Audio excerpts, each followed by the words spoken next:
خاک پر سجدہ، سجدگاہ ایک ایسا عنوان ہے کہ جو قرآن و سنت سے ثابت ہے۔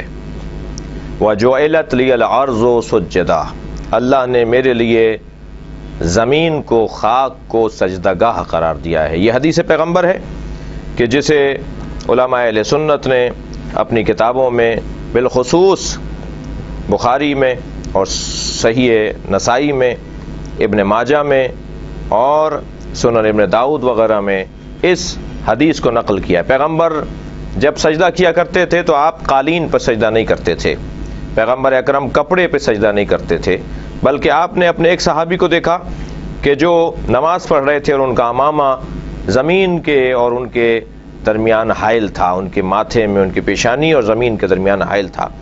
آپ نے اتنا انتظار نہیں فرمایا کہ آپ اسے نماز ختم کرنے دیتے، بلکہ آپ آگے بڑھے اس کی اہمیت کے پیش نظر، اور آپ نے اس کا امامہ اپنے ہاتھ سے اس کے سر کی جانب پیچھے ہٹا دیا تاکہ پیشانی اور زمین میں کپڑا حائل نہ ہو۔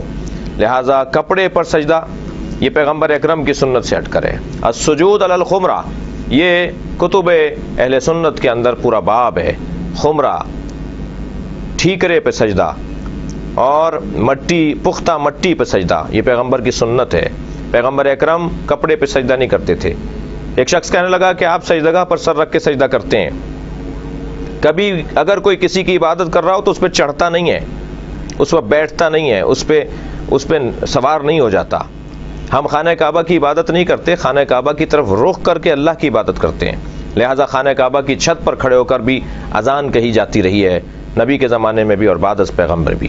اسی طرح اگر سجدگاہ، جو خاک جس پر ہم سر رکھ کر سجدہ کر رہے ہیں، اگر ہم اس کو سجدہ کر رہے ہیں تو کبھی بھی اس پہ سر نہیں رکھیں گے، بلکہ اسے اپنے سر سے آگے رکھیں گے، تب جا کر اس خاک کا سجدہ شمار ہوگا۔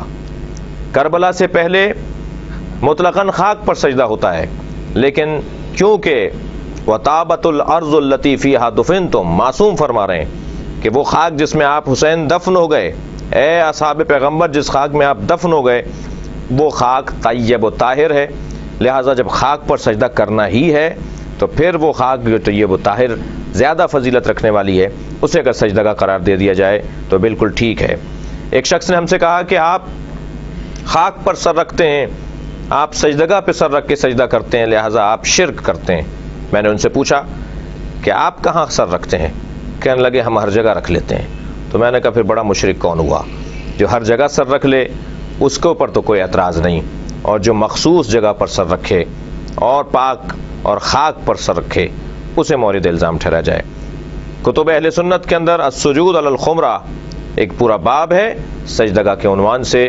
پیغمبر نے کبھی کپڑے پہ سر نہیں رکھا، ہمیشہ پختہ مٹی پر اور ٹھیکرے پر اور خاک پر سر رکھا ہے، یہی سنت پیغمبر ہے۔